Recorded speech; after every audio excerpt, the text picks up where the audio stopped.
TYBA semester 6 economics paper number 21 માં આપણે 4 unit આગળ જોઈ ગયા. બરાબર. હવે આપણે જોવાનું છે ચેપ્ટર નંબર 5, સ્વાતંત્ર્ય પછીના જે કાંઈ આર્થિક વિચારો જેના આપેલા છે એ. બરાબર, કે સ્વાતંત્ર્ય પછીના આર્થિક વિચારો, એમાં આપણે ભણવાનું છે પહેલો ટોપિક કૌટિલ્યનું અર્થશાસ્ત્ર. તો કૌટિલ્યનું અર્થશાસ્ત્ર ભણીએ એ પહેલા આપણે એવું જાણી શકાય કે કૌટિલ્યએ અર્થશાસ્ત્ર તરીકે તો કે ઘણું બધું આપણા અર્થતંત્રમાં અર્થશાસ્ત્ર ઘણું બધું પ્રદાન કરેલું હતું. બરાબર, જોઈએ એની પ્રસ્તાવના. તો કે એવું કેવું હોય તો કહી શકાય કે પ્રાચીન ભારતીય જે રાજકીય અર્થકરણ હતું, બરાબર, એ સંબંધમાં કૌટિલ્યનું અર્થશાસ્ત્ર હતું એ સૌથી શ્રેષ્ઠ ગ્રંથ ગણાય. અને આ પુસ્તક છે એ ધર્મશાસ્ત્રોની વિચારધારાનો પ્રભાવ જરાય આના ઉપર પડેલો નહોતો. અને પુસ્તકની શરૂઆત કરતા જ કૌટિલ્ય એવું લખે છે કે પૃથ્વીનો લાભ અને પાલનના પ્રયોજનથી જે અર્થશાસ્ત્ર અગાઉના આચાર્યોએ લખેલું હતું એ બધાનું સાર ગ્રહણ કરીને આ અર્થશાસ્ત્રની રચના કરવામાં આવી છે. એટલે સ્પષ્ટ એ આના ઉપરથી એ ચોખ્ખું સ્પષ્ટ થાય કે કૌટિલ્ય પહેલા પણ ઘણા બધા આચાર્યોએ અર્થશાસ્ત્રની રચના કરેલી હશે. અને કૌટિલ્યના મત પ્રમાણે અર્થ એટલે લોકોની વસ્તી અથવા પ્રદેશ કે જ્યાં લોકો નિવાસ કરતા હોય. બરાબર, સ્વાભાવિક છે કે જે સદી ચાલતી હોય, જે સમયગાળો ચાલતો હોય, વર્તમાન પરિસ્થિતિ હોય, બરાબર, ત્યારે કે જ્યારે જે સદી ચાલતી હોય અને એમાં જે વર્તમાન સ્થિતિ હોય અને ત્યારે જે અર્થશાસ્ત્રી હોય કંઈક ને કંઈક અર્થશાસ્ત્ર ક્ષેત્ર પ્રદાન કરેલું હોય. બરાબર, એમાં કૌટિલ્યએ પણ પોતાનું અર્થશાસ્ત્ર પ્રદાન કરેલું હતું. અને એ કૌટિલ્યના અર્થશાસ્ત્ર મુજબ એના પુસ્તકમાં એવો ઉલ્લેખ કરેલો છે કે અર્થ એટલે શું, તો કે લોકોની વસ્તી અથવા તો પ્રદેશ કે જ્યાં લોકો છે એ નિવાસ કરતા હોય. એટલે કૌટિલ્ય એવું માને છે કે અર્થશાસ્ત્ર એ એવું વિજ્ઞાન છે કે જેમાં કોઈ પ્રદેશ પર અધિકાર મેળવવાનો, તેનું રક્ષણ કરવાનો અથવા તેની પ્રાપ્તિનો અભ્યાસ કરવામાં આવે છે. એટલે આના ઉપરથી તો એ હકીકત સ્પષ્ટ થાય છે કે કૌટિલ્ય અર્થશાસ્ત્રનો પ્રયોગ છે એ રાજ્યશાસ્ત્ર માટે કર્યો હતો. કે રાજ્યશાસ્ત્ર તમારે ચલાવવું હોય તો ત્યાં તમારે અર્થશાસ્ત્ર એ જરૂરી બને. અને આ કારણથી જ રાજ્યશાસ્ત્ર સંબંધી ઘણા બધા પ્રાચીન ગ્રંથોનું નામ છે એ અર્થશાસ્ત્ર રાખવામાં આવ્યું હતું. બરાબર, દાખલા તરીકે ઉદાહરણ આપવું હોય તો આપી શકાય કે બૃહસ્પતિએ જે રાજ્યશાસ્ત્ર સંબંધિત પોતાનું પુસ્તક હતું એનું નામ એણે અર્થશાસ્ત્ર રાખ્યું હતું. અને સનસે જ્યારે રાજ્યશાસ્ત્ર સંબંધી પોતાના પુસ્તકનું નામ દંડશાસ્ત્ર આપ્યું હતું. અને આ જ રીતે અર્થશાસ્ત્ર અને દંડનીતિ શબ્દનો પ્રયોગ છે, બરાબર, એનો સમાન ભાગ છે, સમાન અર્થ કાઢવામાં આવે છે. હવે જોઈએ આપણે અર્થશાસ્ત્રનો, બરાબર, અર્થ. કે અર્થશાસ્ત્રનો અર્થ સ્પષ્ટ કરતા કૌટિલ્ય એવું જણાવે છે કે મનુષ્યના પરસ્પરના સંબંધોને અર્થ એવું નામ આપે છે. અને જે સ્થળે મનુષ્ય વસે છે તેને પણ અર્થ એવું નામ આપે છે. આ હકીકત પરથી એવું કહી શકાય કે પૃથ્વી પર નિવાસ કરતા મનુષ્ય છે એનું પાલન પોષણ તથા એઓના પરસ્પરના વ્યવહાર સંબંધી વિષયોનું શાસ્ત્ર તે અર્થશાસ્ત્ર છે એવું કૌટિલ્ય છે એ ખાસ માને છે. અને કૌટિલ્ય પોતાના અર્થશાસ્ત્રમાં વિભિન્ન વિષયોની ચર્ચા કરી છે, પરંતુ તેનો મુખ્ય વિષય છે એ રાજ્યશાસ્ત્ર છે. બરાબર, કૌટિલ્ય એના પુસ્તકમાં મુખ્ય ઉદ્દેશ શું જણાવ્યો હતો, તો કે કૌટિલ્યનો મુખ્ય ઉદ્દેશ એ હતો કે રાજાને તેના શાસન કાર્યોમાં માર્ગદર્શન આપવાનો. બરાબર, એટલે કૌટિલ્ય દ્વારા એ હકીકત દર્શાવવામાં આવેલ છે કે રાજાએ શું કરવું જોઈએ, કેવા પ્રકારની વ્યક્તિઓને અગત્યના હોદ્દાઓ પર નીમવી જોઈએ, પોતાના અધિકારીઓ સાથે કેવા પ્રકારનો વ્યવહાર કરવો જોઈએ, વિદેશ નીતિ બાબતમાં કેવી રીતે વર્તન કરવું જોઈએ, બરાબર, વગેરે. આ બધી એને શું આપ્યા છે, તો કે એના વિશેના ખ્યાલો એને રજૂ કરેલા છે. દાખલા તરીકે એને એક ઉદાહરણ દ્વારા બહુ સરસ સમજાવ્યું છે કે દંડ નીતિનો ઉલ્લેખ કરતા કૌટિલ્ય તો એવું લખે છે કે કઠોર દંડ આપનાર રાજાથી બધા પ્રાણીઓ દુઃખી થઈ જાય છે, પરંતુ દંડમાં નરમાશ આવવાથી લોકો રાજાની અવગણના કરે છે, તેથી રાજા યોગ્ય પ્રકારનો દંડ આપનાર હોવો જોઈએ. અને આ જ રીતે રાજાની જે જીવન ચર્ચા છે એના પ્રકરણમાં કૌટિલ્ય એવું લખે છે કે એક પૈડાવાળી ગાડીની જેમ રાજ્ય કારભાર પણ અન્ય કોઈની મદદ કે સહયોગ વગર ચલાવી શકાતો નથી. ટૂંકમાં સમગ્રનો સહયોગ જોઈએ. બરાબર, રાજા છે એ પ્રજા પાસેથી સંપૂર્ણ સહકાર લઈને રાજન છે એ ચલાવી શકે. તેથી રાજાએ સુયોગ્ય અમાત્યોની નિમણૂક કરી તેની સાથે ચર્ચા વિચારણા કરી નિર્ણયો લેવા જોઈએ. અને રાજાએ વિદ્યા, બુદ્ધિ, સાહસવૃત્તિ, ગુણદોષ, સમય અને પાત્રનો વિચાર કરીને અમાત્યોની નિમણૂક કરવી જોઈએ. બરાબર. આ હકીકત પરથી તો એવું સ્પષ્ટ થાય છે કે કૌટિલ્યનું જે અર્થશાસ્ત્ર છે, બરાબર, એ કૌટિલ્યના અર્થશાસ્ત્ર રાજ્યની વ્યવહારિક બાજુ સાથે વિશેષ સંબંધ ધરાવે છે અને સૈદ્ધાંતિક બાજુનું જે વિવેચન છે એમાં તો બહુ ઓછું જોવા મળે છે. અને ડોક્ટર A.S. આલ્તેકર તો કૌટિલ્યના અર્થશાસ્ત્રના સંબંધમાં એવું લખે છે કે અર્થશાસ્ત્ર છે એ શાસનકર્તા માટે રાજ્યશાસ્ત્રની અથવા શાસનતંત્રના મૂળભૂત સિદ્ધાંતોની તાત્વિક ચર્ચા કરતી અને રાજ્યશાસ્ત્રની જે સૈદ્ધાંતિક કૃતિ કરતા એક વ્યવહારુ માર્ગદર્શન આપતી કૃતિ છે વધારે છે. તે મુખ્યત્વે સરકારના વ્યવહારુ પ્રશ્નો સાથે સંકળાયેલ છે અને કદાચ શુક્ર નીતિના અપવાદ સિવાય તેના પછીની કોઈ કૃતિઓ સંપૂર્ણ દેખાતી નથી અને તે શાંતિ અને યુદ્ધના સમયના સહકારી તંત્ર છે એના કાર્યનું વર્ણન કરે છે. બરાબર. હવે કૌટિલ્યના અર્થશાસ્ત્રમાં વિષય વસ્તુ વિશે આપણે સમજીએ તો અર્થશાસ્ત્રના જે રાજ્યશાસ્ત્રના વ્યવહારિક પક્ષ છે, બરાબર, એટલી વિસ્તારથી ચર્ચા કરવામાં આવી છે કે એમાં રાજ્યની લગભગ તમામ બાજુઓનો સમાવેશ કરી લીધો છે. પ્રથમ પ્રકરણમાં દંડનીતિની વ્યાખ્યા કરીને એવું બતાવવામાં આવ્યું છે કે આન્વિક શકી, ત્રયી, વાર્તા અને દંડનીતિ એ ચારે વિદ્યાઓ છે અને આ વિદ્યાઓની યથાર્થતા ધર્મ અને અધર્મ પર આધારિત છે. બરાબર. પછી વિષય વસ્તુમાં બીજું પ્રકરણ પણ લઈ લીધું છે અને આ બીજા પ્રકરણમાં કૌટિલ્ય એવું જણાવે છે કે ધર્મ અને અધર્મનો ઉલ્લેખ કરીને બતાવવામાં આવ્યું છે કે ધર્મના પાલનથી મોક્ષની પ્રાપ્તિ થાય છે, તેનું પાલન ન કરવાથી ધર્મ તથા કર્મમાં એક પ્રકારની ભિન્નતા આવે છે. આથી રાજાનું એ કર્તવ્ય છે કે પ્રજાને ધર્મ તથા કર્મના માર્ગથી વિચલિત થવા દે નહીં. પછી ત્રીજા પ્રકરણમાં એવું જણાવવામાં આવ્યું છે કે દંડનીતિના ઉપયોગનું વર્ણન છે. એમાં એવું દર્શાવવામાં આવ્યું છે કે રાજા એવી રીતે દંડનીતિનો પ્રયોગ કરે છે જેથી સમાજમાં શાંતિ અને વ્યવસ્થા જળવાઈ રહે. બરાબર. કોઈ અશાંતિ ફેલાવે નહીં, અરાજકતા ફેલાવે નહીં અને પ્રજા છે એ સુખે સુખે રહી શકે. પછી ચોથા પ્રકરણમાં એવું જણાવવામાં આવ્યું છે કે રાજાની જે દિનચર્યા છે એના સંબંધે સલાહ આપવામાં આવી છે કે એમાં એણે એવું જણાવ્યું છે કે જે રાજા પ્રજાના શાસન તથા શિક્ષણમાં તત્પર રહે તે દીર્ઘકાળ પર્યત પૃથ્વી પર કોઈ પણ પ્રકારના અવરોધ વગર શાસન કરે છે. પાંચમા પ્રકરણમાં રાજદ્રોહી એવા ઉચ્ચ અધિકારીઓ માટેની દંડ વ્યવસ્થા છે. બરાબર. છઠ્ઠા પ્રકરણમાં એવું એણે રજૂઆત કરી છે કે રાજ્યની જે 7 પ્રકૃતિઓ છે એના સ્વરૂપો અને એના કર્તવ્યની ચર્ચા કરેલી છે.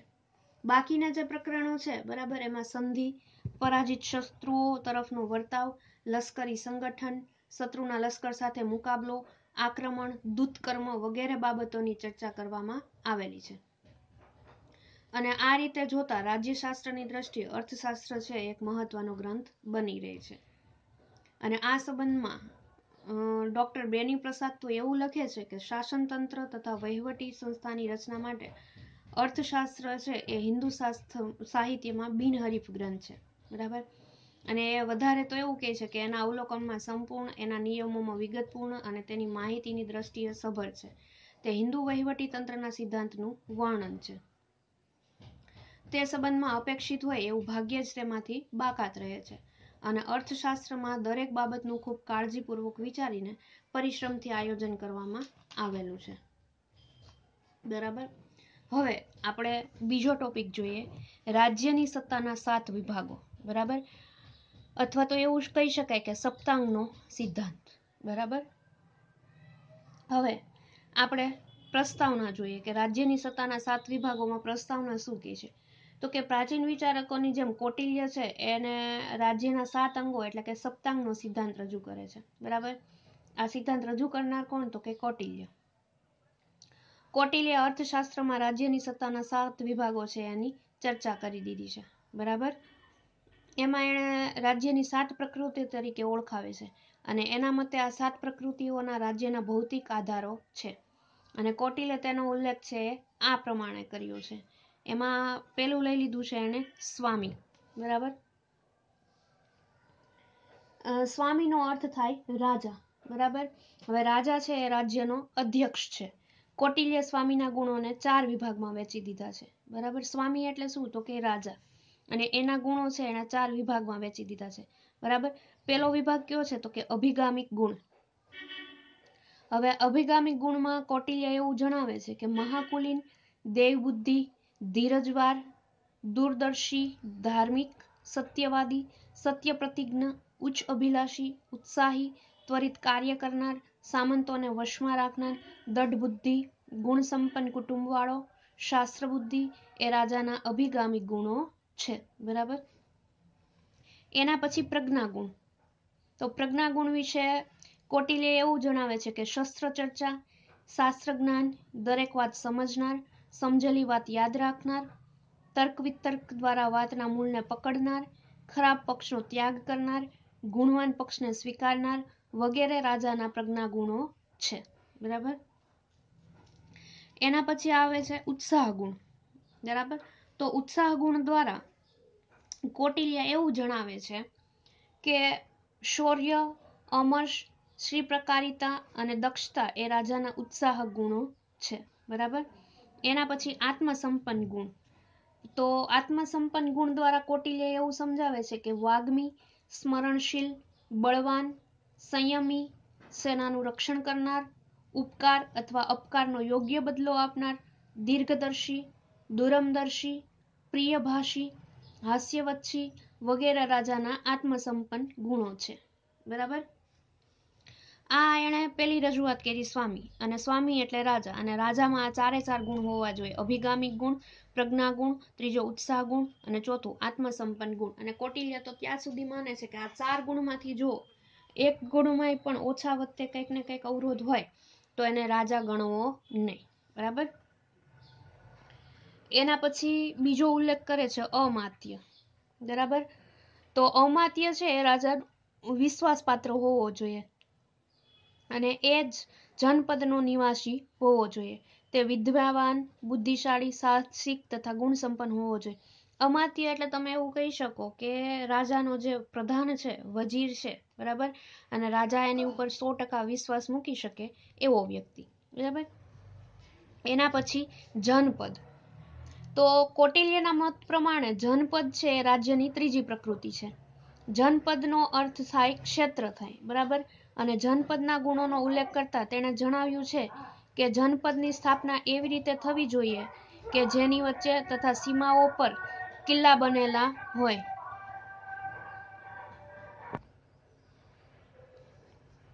જનપદના ગુણોનો ઉલ્લેખ કરતા કૌટિલ્ય એવું કહે છે કે જનપદની સ્થાપના એવી રીતે થવી જોઈએ કે જેની વચ્ચે સીમાઓ પર કિલ્લા બનેલા હોય, જેમાં પૂરતું અનાજ છે ઉત્પન્ન થતું હોય, જેમાં જંગલ તથા પર્વતો દ્વારા આપતીને સમયે આત્મરક્ષણ થઈ શકે એમ હોય, બરાબર. અને એમાં થોડા શ્રમ વડે વધારે અનાજ ઉત્પન્ન થઈ શકે, શત્રુ રાજાના વિરોધોની સંખ્યા વધારે હોય, જેની આજુબાજુના રાજાઓ નિર્બળ હોય અને જ્યાંના ખેડૂતો મહેનત હોય, આવા ગુણયુક્ત ક્ષેત્રને કૌટિલ્ય જનપદ ગણે છે, બરાબર.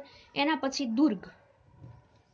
તો દુર્ગ વિશે કૌટિલ્ય શું કહે છે તો જોઈએ કે કૌટિલ્યના મત પ્રમાણે દુર્ગ એ રાજ્યની ચોથી પ્રકૃતિ છે, અને કૌટિલ્ય તો એવું કહે છે કે રાજાએ પોતાની રાજ્યની ચારેય બાજુએ એવા કિલ્લાઓ બાંધવા જોઈએ. દુર્ગ એટલે કે કિલ્લાઓ.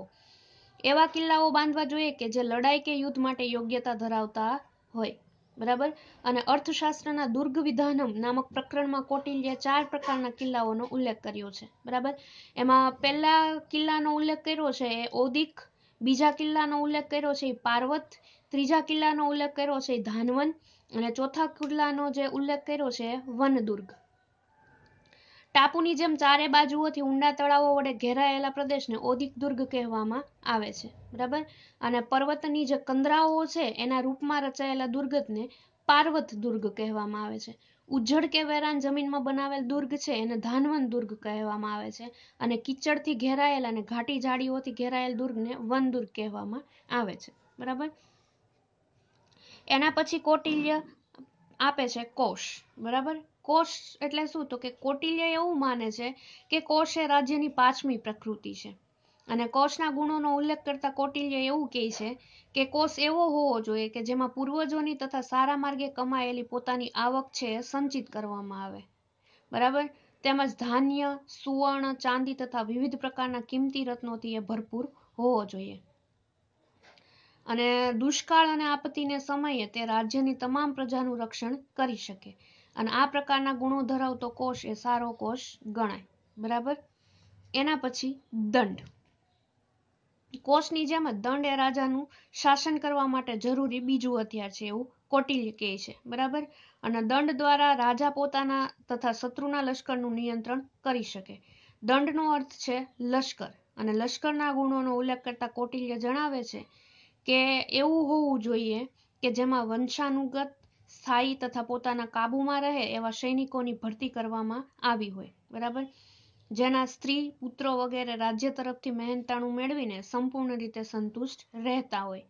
યુદ્ધને સમયે જેને જરૂરી સામગ્રીથી તૈયાર કરી શકાય, અને જે કોઈ દી પણ પરાજય પામતું ન હોય, જે દુઃખ સહન કરનારું હોય, જે યુદ્ધ કૌશલ્ય ધરાવતા હોય, જે રાજાના લાભ તથા નુકસાનમાં ભાગીદાર હોય, અને જેમાં ક્ષત્રિયોનું પ્રમાણ વધારે હોય, આવા પ્રકારના લશ્કરને કૌટિલ્ય દંડ સંપન્ન ગણે છે. બરાબર. એના પછી છે મિત્ર. હવે કૌટિલ્યના મત પ્રમાણે મિત્ર એ રાજ્યની છેવટની પ્રકૃતિ છે, સાતમી પ્રકૃતિ. બરાબર. અને મિત્રના ગુણો દર્શાવતા કૌટિલ્ય એવું કહે છે કે મિત્રો એવા હોવા જોઈએ કે જે વંશ પરંપરાગત હોય, સ્થાયી હોય, પોતાના વશમાં રહે એવા હોય, જેના તરફથી વિરોધ થવાની શક્યતા તો જરાય ના હોય, અને જે સમયે આવ્યે મદદ કરે, સહાય કરી શકે, આવા ગુણો ધરાવતા મિત્રો જરૂર પડે ત્યારે સહાયરૂપ થાય. અને હિન્દુ રાજ્યશાસ્ત્ર પ્રમાણે આ પ્રકૃતિઓ રાજ્યના નિર્ધારક તત્વ છે, અને તેના વગર રાજ્યનું અસ્તિત્વ સંભવી શકે નહીં. બરાબર. બીજી સમજૂતીમાં આપણે સાથે સાથે એના શું જોઈ ગયા તો કે પ્રકૃતિ જોઈ ગયા. હવે ત્રીજા ટોપિકમાં આપણે જોઈએ તો 7 વિભાગો જે આગળ જોઈ ગયા. બરાબર. 7 વિભાગો વચ્ચે પારસ્પરિક સંબંધ, કે 7 વિભાગો વચ્ચે પારસ્પરિક સંબંધ કેવો રહેલો છે. બરાબર. એના વિશે ચર્ચા કરીએ.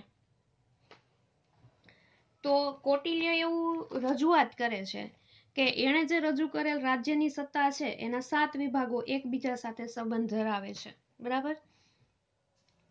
અને રાજ્યના આ 7 નિર્ધારક તત્વો છે એ એકબીજા સાથે ઘનિષ્ઠ સંબંધ ધરાવે છે. હિન્દુ રાજ્યશાસ્ત્રમાં રાજ્યને જીવિત શરીર માનવામાં આવે છે. બરાબર. કે આ નિર્ધારક તત્વોને રાજ્યના અંગો પણ કહેવામાં આવે છે. આ 7 અંગોને જુદા જુદા લેખકોએ ભિન્ન ભિન્ન મહત્વ આપ્યું છે. જેમ કે આચાર્ય ભારદ્વાજે સ્વામી કરતા અમાત્યને વધુ મહત્વ આપ્યું છે, અને એથી વિરુદ્ધ કૌટિલ્ય અર્થશાસ્ત્રમાં રાજા તથા રાજ્યને અન્ય પ્રકૃતિઓ કરતા વિશેષ મહત્વ આપ્યું છે. તેના મત પ્રમાણે જનપદ રાજ્યનું સૌથી વધુ મહત્વનું અંગ છે. એવી રીતે સ્વામી વગર રાજ્યની કલ્પના કરી શકાતી નથી, એવી રીતે જનપદ વગર પણ રાજ્યની કલ્પના કરી શકાતી નથી. બરાબર. એટલે આમ જોવા જઈએ તો કે કૌટિલ્ય જે અર્થશાસ્ત્ર આપેલું છે એમાં એને 7 પ્રકૃતિની રચના કરી છે. તો ઘણા બધા અર્થશાસ્ત્રીઓ છે એ 7 પ્રકૃતિમાંથી કોઈ એક પ્રકૃતિને શું મહત્વ આપે છે, પણ કૌટિલ્ય તો કે 7 પ્રકૃતિના 7 તત્વોને મહત્વ આપે છે. બરાબર. શુક્રનીતિસારમાં જનપદની તુલના પગ સાથે કરવામાં આવી છે. બરાબર. પગ વડે જેવી રીતે શરીર ઊભું રહે છે તેવી જ રીતે જનપદના આધારે રાજ્ય ટકી રહે છે એમ કહેવામાં આવે છે.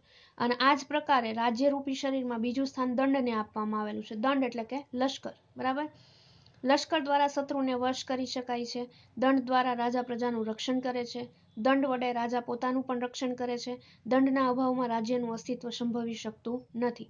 અને દંડ પછી ત્રીજું સ્થાન કોષને આપવામાં આવે છે. બરાબર.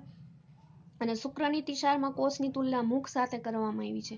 જેવી રીતે મોઢા દ્વારા ભોજન કરવામાં આવે છે અને તેથી શરીર હષ્ટપુષ્ટ બને છે, એવી રીતે કોષમાં ધન જવાથી તે પણ પુષ્ટ બને છે. કૌટિલ્ય કહે છે કે કોષ દંડ બલમ પ્રભુ શક્તિ, એટલે કે કોષ તથા દંડ જ રાજાનું બળ છે. બરાબર. આ રીતે રાજ્યના વિભિન્ન અંગોનો તેના મહત્વની દ્રષ્ટિએ ભેદ પાડવામાં આવે છે. છતાં એ જ રીતે શરીર માટે બધા અંગો છે એ આવશ્યક છે, અને તે જ રીતે રાજ્ય માટે પણ બધી પ્રકૃતિઓ છે એ આવશ્યક છે. કોઈ અંગના અભાવે જે રીતે શરીર બરાબર કામ કરી શકતું નથી, એ રીતે રાજ્ય પણ કોઈ પ્રકૃતિના અભાવે સારી રીતે કામ કરી શકતું નથી. આમ રાજ્યના આ 7 અંગો છે એ એકબીજાના પૂરક છે. કે 7 પ્રકૃતિમાંથી કોઈ એક પ્રકૃતિ ઘટતી હોય તો એ રાજ્ય છે એ સંપૂર્ણ શાસન કરી શકે નહીં, એવું કૌટિલ્ય દૃઢપણે માને છે. બરાબર. એના પછી ચોથું જોઈએ કે કૌટિલ્યના 7 વિભાગો તથા પરિશ્રમની રાજ્ય વિશેની ધારણાઓ. બરાબર. તો હિન્દુ રાજ્યશાસ્ત્રમાં રાજ્યના 7 જે નિર્ધારક તત્વો આપણે જોઈ ગયા, બરાબર. આ નિર્ધારક તત્વોને પ્રકૃતિ તરીકે ઓળખવામાં આવે છે અને આમાંથી કોઈ પણ એકના અભાવે રાજ્યની કલ્પના કરી શકાતી નથી. તેથી એ તપાસવું પણ યોગ્ય ગણાય કે હિન્દુ રાજ્યશાસ્ત્રનો ખ્યાલ છે રાજ્યના આધુનિક એવા પાશ્ચાત્ય ખ્યાલ સાથે ક્યાં સુધી સમાનતા ધરાવે છે. અને રાજ્યની જે પાશ્ચાત્ય ધારણા છે, બરાબર, એ પ્રમાણે રાજ્યના 4 અનિવાર્ય તત્વો છે. એક તો પ્રદેશ, બીજું જનસંખ્યા, ત્રીજું એકતા અને ચોથું સંગઠન. બરાબર, કે આ 4 છે એ જરૂરી છે: પ્રદેશ, જનસંખ્યા, એકતા અને સંગઠન. પાશ્ચાત્ય લેખક છે એના મત પ્રમાણે પ્રદેશ કે ક્ષેત્રના અભાવમાં રાજ્યની કલ્પના કરી શકાતી નથી. અને એ જ રીતે જનસંખ્યા કે વસ્તીને રાજ્યનું બીજું અનિવાર્ય તત્વ માનવામાં આવે અને એનો અભાવ થાય તો રાજ્ય હોઈ શકે નહીં.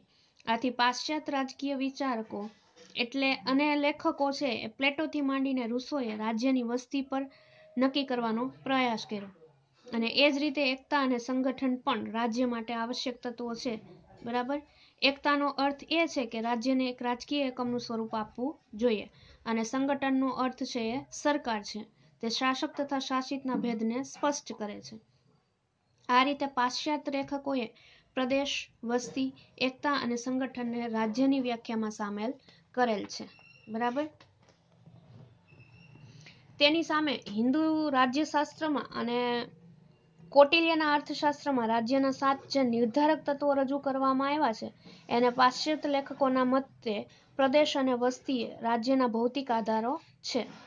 અને તે જ રીતે જે અર્થશાસ્ત્ર છે એમાં જનપદને રાજ્યનો ભૌતિક આધાર પણ માનવામાં આવે છે. અને કૌટિલ્ય તો એવું માને છે કે જનપદનો અર્થ પ્રદેશ અને જનસંખ્યા બંને છે. બરાબર, અને અર્થશાસ્ત્રમાં દર્શાવ્યા પ્રમાણે જનપદ ખાડા ટેકરાથી મુક્ત હોવું જોઈએ, તેથી ભૂમિ ફળદ્રુપ હોવી જોઈએ. અને જનપદનો અર્થ અહીં પ્રદેશ એવો કૌટિલ્ય માને છે. બરાબર, અને કૌટિલ્ય એમ પણ આગળ માને છે કે જનપદમાં મહેનતુ લોકો રહેવા જોઈએ, તેમાં શત્રુ રાજા દુશ્મનોની સંખ્યા વધારે હોવી જોઈએ. ત્યારે જનપદનો અર્થ છે એ જનસંખ્યા કે વસ્તી થાય છે. અને સંસ્કૃત શબ્દ જનપદ છે એ અંગ્રેજી શબ્દ ટેરિટરી અને પોપ્યુલેશનનો સમાનાર્થી થાય છે. બરાબર, એવું માનવામાં આવે છે. એના પછી કૌટિલ્ય એવું પણ માને છે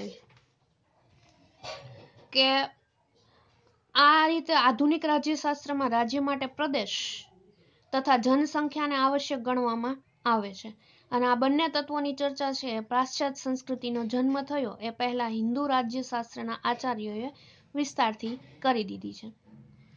અને કૌટિલ્ય હજી પણ આગળ કંઈક વિશેષ માને છે કે પ્રદેશ તથા જનસંખ્યા ઉપરાંત પાશ્ચાત્ય લેખકોએ એકતા અને સંગઠનને રાજ્ય માટે આવશ્યક તત્વો માનેલ છે.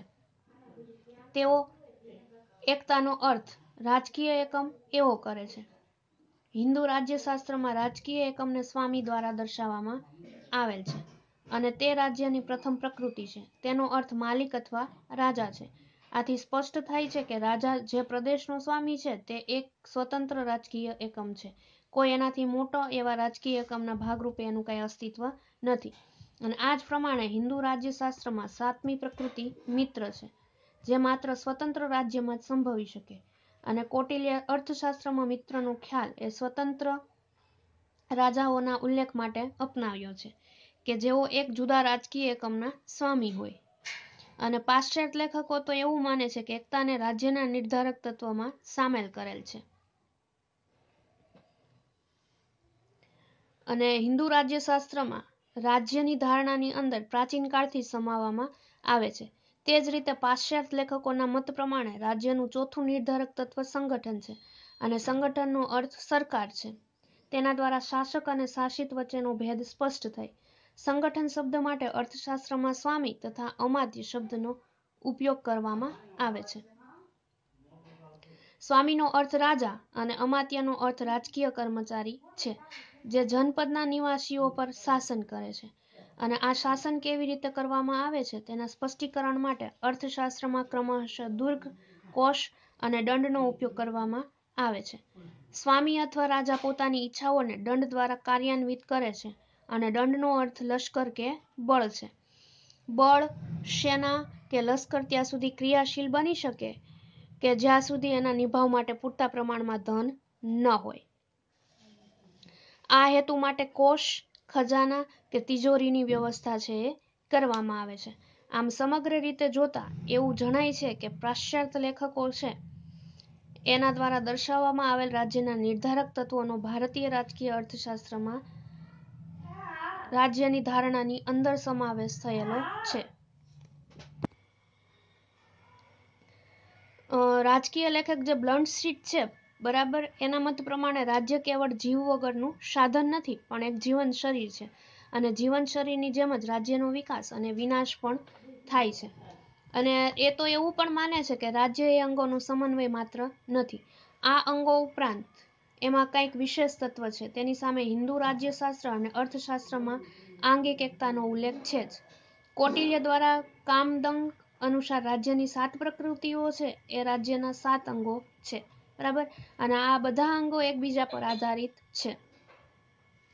અર્થશાસ્ત્રમાં રાજ્યને જીવન રહિત નહીં પરંતુ જીવન શરીર માનવામાં આવે છે, અને આ ખ્યાલની સ્પષ્ટતા કરતા કૌટિલ્યના અર્થશાસ્ત્ર દ્વારા પણ થાય છે. તેના મત પ્રમાણે રાજા સર્વ ગુણ સંપન્ન છે, અને તેથી તે રાજ્યની પ્રકૃતિઓને પણ ગુણ સંપન્ન બનાવે છે. આ વિચારને સમજાવતા કામદક લખે છે કે જ્યારે રાજા છે એ રાજ્યની 7 પ્રકૃતિઓ પર નિયંત્રણ રાખે ત્યારે તે અંતરાત્માની જેમ પૃથ્વીમાં વ્યાપ્ત થઈ જાય, બરાબર. આથી જ એવું કહી શકાય કે અર્થશાસ્ત્રમાં રાજ્યની જીવિત શરીરના રૂપમાં કલ્પના કરવામાં આવી છે, બરાબર. એના પછી હવેના વિડીયો લેક્ચરમાં આપણે રાજ્યના કાર્ય અને ફરજો વિશે જોઈશું, બરાબર, કે રાજ્યના કાર્ય અને ફરજો શું દર્શાવે છે, અથવા તો રાજ્યના કાર્ય કેવા હોવા જોઈએ, બરાબર, જેના લઈને આર્થિક વિકાસ છે થાય છે કે નહીં. અને આપણે રાજ્યના કાર્ય અને ફરજો જોઈએ તો એમાં કૌટિલ્યના જે અર્થશાસ્ત્ર વિશે એના ખ્યાલો અને કાર્ય કર્યા હતા, એને 7 પ્રકૃતિઓ દર્શાવી હતી, બરાબર. એ પ્રકૃતિને ધ્યાનમાં લઈને વિશેષ માર્ગદર્શન રાજ્યના કાર્ય અને ફરજોમાં દર્શાવવામાં આવેલું છે.